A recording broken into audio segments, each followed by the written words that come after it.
Hey,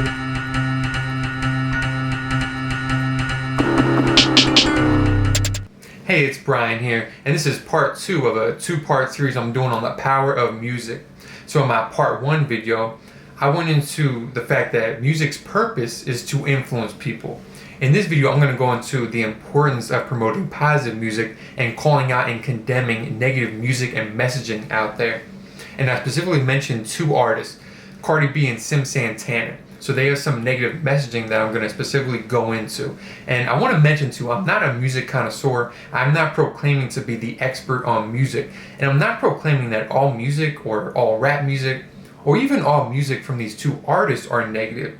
You know, there's a percentage of positive music and negative music, even from these 2 artists, I'm sure. But I'm positive that whatever positive messages they have, it's really diminished by the negative messaging in some of their songs. And I'm not here to say like what percentage of rap music or what percentage of music is positive or negative. I don't know what that is. You know, it could be 75-25 positive, negative, or reverse. I don't really know. That doesn't matter. All I know is that we need to call out the negative messages and then promote the positive messages. Because so many young people and teenagers, they hear this music. There's no way to escape it. As I mentioned in the first video, sometimes it's just taking the bus to school. But there's a lot of artists out there, not just these 2 individuals that I mentioned, but there's many rappers and many artists out there that promote chasing money, that promote gun violence, that promote sexualizing yourself, being disrespectful to people, caring about fame and not your inner purpose, all this stuff. In some songs, a guy may talk about a girl sucking his dick or the size of his dick, or a girl may talk about her pussy or someone she's riding. So I'm pausing right here because I want to pause in this awkward moment. And I want you to understand how awkward and distasteful it is for me even saying this. You're like, Brian, why are you saying that? It's like, that's the point. Because when you say these things out loud, it sounds ridiculous. It sounds childish. But then stuff like this is in songs and people don't bat an eye. So that's a trick that you have to be aware of. Because your children especially, they hear this and it doesn't matter to them whether they hear it in a song or they hear it at the dinner table. They still hear this. You know, for me, I'm not saying these things obviously to my 1-year-old son at the dinner table. And when he's 14 or 15, I'm not saying those things either. So why is it so commonplace to hear it in songs? Why is it so mainstream? Right? That's wrong to me. That's messed up. And it's like the fact that someone's saying this in rhymes, again, as I went into in the first video of this series, that does not change the fact that it's still words. You can't hide behind the fact that it's music because it's still words. And there's a difference between passionate, aggressive, harsh language in music, which is okay if it's positive and empowering to people, and then just immature and destructive behavior. So you have to separate those 2 also. And to go into some specific examples with this, for Cardi B, so she has several songs that are distasteful to me. I'm just going to talk about one for simplistic purposes, and so this video isn't 1 hour long. So one song she had recently called Up. So some quotes from the song that I'm going to say. One is, quote, hit him with the good, make a do act right. So you might be thinking, well, that's not so bad.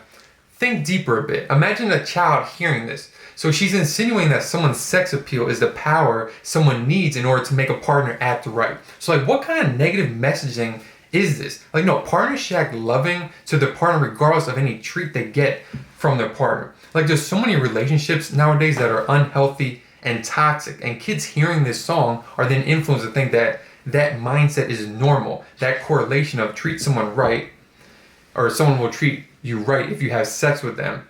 That's the correlation that she's making with that quote, and kids are hearing that. So that's really messed up in my opinion. And like I said in the first part of this series, I'm not saying that this song or Cardi B is to blame for toxic relationships out there, but everything contributes, even if it's a minuscule thing. Like putting this idea in the subconscious of people is negative, period. And she talks about sex throughout the song in a very negative, disempowering way, in my opinion. Another quote from the song. And again, I'm not going to curse in this video because I'm on YouTube. I don't want any strikes or anything like that. So she says, quote, dirty A word, dusty A word, B word, you got pink eye. So, you know, that's a catchy lyric, but think about what she's actually saying. And you have to frame this in the context of 2021. So bullying is already such a major problem in schools, and I've worked in schools too. The suicide rate amongst people, young people, teenagers is ridiculously high. It's probably the greatest tragedy going on right now, in my opinion. And lyrics like these in our children's ears is not helping the situation one bit, because it's normalizing name calling to people, bullying, right? Like, that's not normal. Like, influencers, they gotta be above that. They gotta be like, no, you don't curse out people and shame them for some physical appearance that they have. But then she says this in a song and makes it sound cool. So that's just ridiculous to me. Another lyric from the song: B-words want smoke until I bring it to their doorstep. So again, normalizing fighting instead of effective conflict resolution skills. So look, if someone wants to fight you, the grown response from that is recognizing mentally that your goals are more important than your ego. Like, fighting is something that a 5-year-old does, but you have to be above that and talk to the person face to face, diffuse the situation, solve the problem, and then move on. Right? So that's the grown way to handle that, but she's not encouraging that at all. You know, teenagers, young people in high school, you don't, as a parent, you don't want your child fighting when, like, any minor situation that occurs. You want them to diffuse situations, to be the bigger man and woman. But she's not encouraging that at all in the song. And of course, note that she's just being fake too, because you best believe she's not going to fight anyone right now. She's not going to do it. She's not that stupid. Right? So of course, I went into that song very briefly. There's so many more quotes from that particular song, from songs from Cardi B, but I don't want this video to go on forever.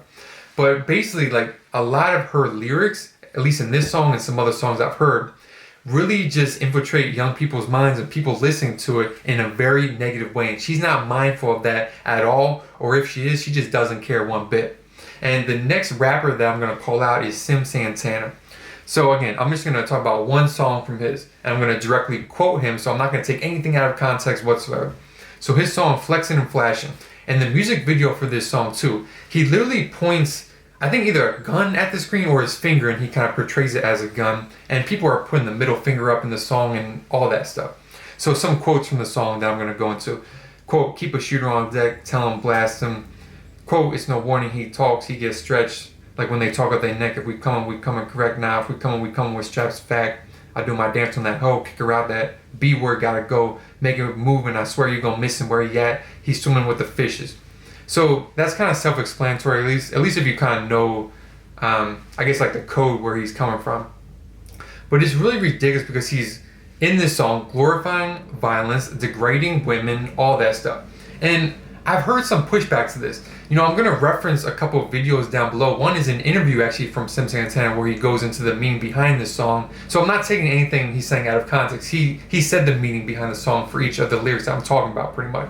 And I'm also going to reference a group dialogue that people had about Cardi B's songs in general too. So I'm getting some of my pushback from there, some pushback that people said in those in that video that I'm talking about. So some people, they said things like, oh, he doesn't mean it, or something like that, or it's just a song or something. So my response to that is, so if he doesn't mean it, are you saying that he's being fake, right? Because there's only two scenarios here. Either he's glorifying violence and, you know, true to what he's talking about, or he's being a fake gangster. You know, and from hearing him speak, he's not being fake. Like, he's just glorifying violence. That's just what he's doing in the song. And what's crazy is he's from Philadelphia. I live in Philadelphia too. So he knows what's going on in this city. He's lived it himself. So he knows murders are happening daily, right? But the thing is, like, I'm not going to say for certain that he's doing this with sinister intentions. I just think him in particular is extremely misguided. I think Cardi B is more so the sellout. I'm not as confident saying SimxSantana is a sellout because he's younger than Cardi B. But I just hope over time that he recognizes the negative influence that he has with these songs and then changes it around. But anyway, back to my point. So, like, one counterpoint too, which is tied to what I just said, is some people say things like, oh, it's just his life. He's just rapping about it. He's just telling it like it is. And again, he said this too in an interview that he did. But I really want to push back on this, because that's not an excuse whatsoever. Because you can go two ways to negative things going on in the hood. So one way you can go into as glorifying it, and it can become a part of you. Or you can frame it as it's beneath you, right? Like, you can frame what's going on and kind of report it, but then frame it in a way of, let's overcome this, let's be better than this, right? And then when you make it, teach the youth in your community to follow more positive paths and not try to be a rapper and rap about the negative things that you're talking about, right? So those are two different paths. Like, he chose the path of glorifying it. He didn't go to the path of talking about it and saying, let's be better than this, right? So him saying, oh, it's just my lifestyle, that's just where I'm from. Like, no, you're choosing to stay in that mentality and that lifestyle through this song and encouraging young people to follow that lifestyle also. And there's some rappers that don't do that. You know, they frame the hood and negative aspects of it like, oh, we gotta be better than this. Like, we gotta stop degrading women. We gotta stop all this violence. He's not doing that at all in this song. So I'm gonna call him out. And again, things like this, people defending songs like this, you're only perpetuating negative generational cycles, right, by saying that. And an analogy too to different subjects is, you know, can you imagine like a dad beating, say, someone's mom, and then the child grows up and they think domestic violence is normal, so then they normalize it in a song and make it seem like it's cool. Or if you lived in a household where uncles molested your sisters, that's not an excuse for promoting that behavior in a song. Like, no, like that's pretty obvious, but then here he is in the song promoting fighting, gang violence, degrading women, all that stuff. Like, that's just negative behavior, and that's mind-boggling to me. He should know better than negative influence that he has on so many young people in this city and around the world that hear his song. Like, that song that I'm talking about, it has 44 million views on the music video on YouTube. So he has tremendous influence, and he's not taking positive advantage of it, in my opinion. Another form of pushback that I've heard is, well, kids are going to be exposed to these things anyway, so it's not a big deal. And this is so illogical to me because, look, an analogy would be like, that's like saying, hey, my girls are going to be sexually harassed at some point, so it's all right that that stuff is being glorified in a song. Like, it doesn't make any sense whatsoever. Like, you don't want them exposed to that as early as possible. No, like, you can talk to them about, say in that scenario, them maybe, you know, being aware that they might be sexually harassed in the future, but you would frame it in a way of like, this is not okay. Like, you might experience this, but it's wrong. You have to stand up for yourself against this. But that's totally different than in this song where they're making the quote unquote bad thing sound cool and normalizing it. So that's totally different. And these two songs and other rap songs, other songs out there, they might frame empowerment through your image, through your body, through sex, through gang violence, through fighting. So I would say that those things can give you power, so that can be empowerment, but that doesn't mean that it's a good form of empowerment, right? So you have to keep that in mind.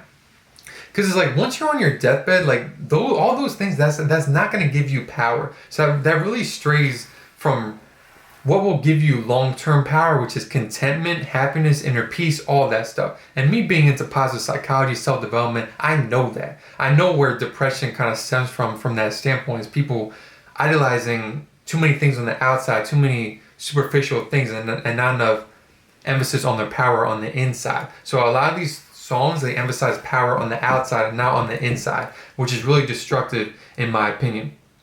And I've heard some people say, like, some of Cardi B's sexual lyrics kind of give them more confidence in their body and control and stuff. So to that, I would say that is a positive thing. I'm not saying that is a negative thing, but I would say that for that person in particular that feels like the lyrics are giving them confidence, I would say I don't really think you're looking at the lyrics that hard, which isn't a bad thing, because I think if you were, you would kind of see where I'm coming from.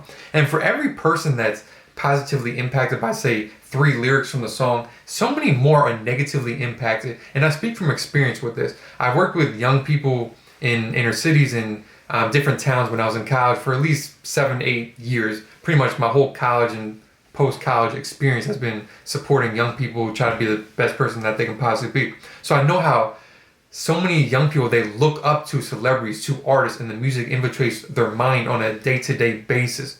Right, so a lot of stuff that's talked about in these songs, it's really the most harmful things in the communities from what I'm seeing. So you really have to be aware of that. And it's like, you can have a song that's like 50% positive, 50% negative in terms of the lyrics, and it can still be a trashy song, right? So why is that? So that's like, translate that to a person. So say a person is kind to people 50% of the day, but then to 50% of the people that person meets, they're mean to them. They're maybe racist to them. Like, that person is still exhibiting overall trashy behavior. Like, that person is still being pretty trashy, even though half the time they're a good person, right?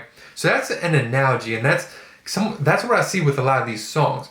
Like, people kind of pinpoint like 2 or 3 lines, like, oh, this is an empowering, confident part of the song. Like, Okay, like that doesn't overshadow all of the negative lyrics in the song whatsoever. And you really can't be ignorant to your influence on people. So I think a lot of these artists, they're either ignorant to it or they're aware of it and then they're just sellouts pretty much. So I think many are sellouts, Cardi B in particular. And I define sellouts as making music just for money or fame when you know it's negatively influencing people. That's the literal definition in my opinion. Now I want to know too, people might respond to this, oh, well, she's allowed to do that. That's her right. Like, I agree. And we're not talking about rights right now. She has a right to do it, but that doesn't make it right. An analogy with this, again, is like someone has the right to call someone the N-word, to be mean to someone. It doesn't mean you should do it. Like, people should still condemn that person doing that, just like they should condemn trashy music like this.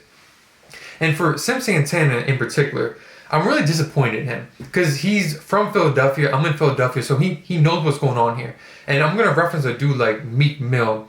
He has some trashy music too. I'm disappointed in him because some of his lyrics and songs, it doesn't match some of the work that he's doing. So he's done some positive things in the city. The school that I worked out before, it was a building. There was actually 2 different schools in the building, and he talked to some of the students while I was a staff member there about following a positive path in life, about finishing their education, all that stuff. So that's great. But then stuff like that loses credibility when you have trashy lyrics in songs. So I want to go back to a point I made earlier on. One pushback that I've heard is that people might say things like, oh, I listen to this music and it's not affecting me negatively, or maybe it's empowering to me. And I'll just say that that is a very shallow and a lot of the time selfish view of the lyrics and the songs that I'm talking about. And the reason that is because you have to recognize why that is. So you being able to disassociate the lyrics as you go about your actions day to day is you. That doesn't mean everyone is like that. So a lot of the times that's because you maybe grew up with positive family in your life that drowned out the negative messaging that you hear. So you can disassociate the two. Maybe you had someone in your family sit you down and be like, look, I know you like the beat of this song, that's fine. Just recognize, don't live your life like this, right? Notice that this song is BS, so you gotta really, don't take it literally, don't follow that negative behavior. So that's fine. Like for those people, like you can listen to it, right? But just recognize you listening to it, you're supporting that song, which is negatively influencing maybe 20, 30, 40% of other people that are listening to that song. It's being selfish. A lot of talk nowadays in 2021 of people caring about other people, wanting to fight racism and all these hot topics, global warming, all this stuff, right? So if you actually care about people, actually care about the world, you gotta care about the harmful effects that a lot of music is having nowadays. And to those people that it affects, like say 20, 30% of people that listen to the song, they might not have positive figures in your life that can drown out these voices, so they gravitate to the music. And again, I've seen this firsthand with young people that I've worked with. So they might not have someone to teach them how to be a man, how to respect women or themselves, regardless of gender, how to be confident from the inside out and not prioritize their looks so much. Maybe they're not taught how to handle conflict in a way that doesn't promote violence. They're not taught how to be kind to people, how to overcome violence in their communities or negative history in their family, right? So then they gravitate to artists like this who don't instill any positive messaging whatsoever, right? And like the issue I have, of course, is with Cardi B and SimxSantana. But at the end of the day, those are 2 people. And for each individual artist writing a song, that's 1 person. So I have way more beef with the millions of followers that support these people. People on YouTube videos saying, oh, great song, or oh man, such a great artist. Oh, I love that you're from Philly, all this stuff. Like, all that stuff is just despicable to me. Because again, at worst, these songs are just misguided. They don't realize the negative impact they're having. At worst, these individuals are being sinister sellouts and hurting the community just to make money, right? So you really have to call that out. People defending it, you're not doing the world any good whatsoever. And this ties into like sellouts again. You can be a sellout in several ways. So in the same way, I think we should call out financial advisors that try to make a buck while hurting someone who's low income, or maybe call out a parent who's trying to be a sellout, trying to make more money, maybe just for them, but they don't really want to prioritize their child's self-development. They don't really want to spend time with their kids. Like, those are sellouts too. So I want to call out everyone who's promoting negative behavior in society. You can't just choose one group or kind of pick one and ignore the other. Now, if you're real, you got to call out everything. And again, you might still be thinking like, Brian, it's not a big deal. Like, it's not affecting me personally. Why should I care? Like, look, That's despicable to me. And Martin Luther King had the famous quote, "The ultimate tragedy is not the oppression and cruelty by the bad people, but the silence over that by the good people." Right, so I got so much beef with so many people who just support individuals in songs like this that are just so negative. A lot of these people, I think they know deep down it's not a positive song whatsoever. They know it. People commenting, "This is a great song," they know it's negative. They know it's negative, but they don't have a backbone to stand on. I really think that most of you watching this that support music like this, you're gonna have strong regrets one day when you realize, man, like that was such negative messaging. Why was I supporting that? So I really believe that history will look back on lyrics that I mentioned and music like this in a very negative way. It's kind of like how people look back on history of 1800s slavery as very bad, and like 1900s maybe sexist and racist commercials and things that people said, right? In hindsight, you can notice that's bad, but in the moment, people just went along with it, right? And I don't want to get off track, but a little example is so many people say nowadays, "Oh, if I was in the 1900s, I wouldn't have said those racist things. I wouldn't have said those sexist things." But these people often are the same people that just follow the pack, that just do whatever is commonplace in society, right? So like, you're very inconsistent if you're saying stuff like that, but then you support trashy lyrics like this, because I guarantee history will look at this in a very similar way. And we as society just have to step up to music like this. We really do. We can't be mindless sheep just following it. We gotta stand up, stop being cowards, right? And especially in 2021, there's so much talk about canceling people, about calling out someone for a tweet they said 5 years ago. Yet people don't call out, at least not many people, call out music like this, which is right in front of our faces. It doesn't make any sense whatsoever. Sometimes they're scared of the repercussions or what their friend will think or something like that. But you have to overcome that. And as a parent, probably the number one thing that I'm going to look out for is just the influences in my child's life. His teachers, his peers, what he listens to, all of that. And I hope that Ace can overcome negative messaging in song and still be authentic to his true self. But regardless of how he individually processes the information, his peers are going to process it differently, and they're going to be around him. So even if songs are not negatively influencing you directly, it negatively influences your peers.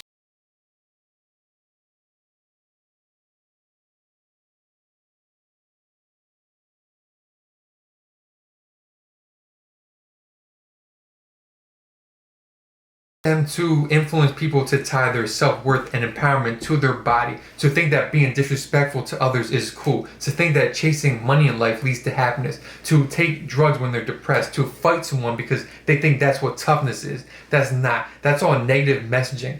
And I'm fighting for all those kids that don't have positive influences like myself in their life, because they're going to gravitate to music like this, and I can't stand that. I call that out 125%.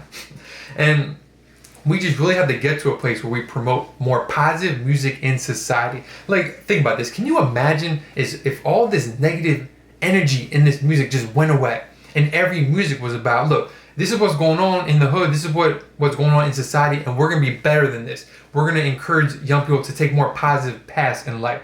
We're going to make young people feel good about themselves, to have heightened emotions in a positive direction, to achieve their positive goals. Can you imagine if music was like that, if young people listen to that on the bus ride to school, and we didn't have to worry about all these negative messaging out there? Man, that would be amazing. And that can happen as long as we call out individuals that do stuff like this and don't buy their albums, don't listen to their music. So that's really the main point of this video. Highlight positive music and get all this trashy music out of our kids' consciousness. Promote positive music and call out negative influencers. Share the video and share the message.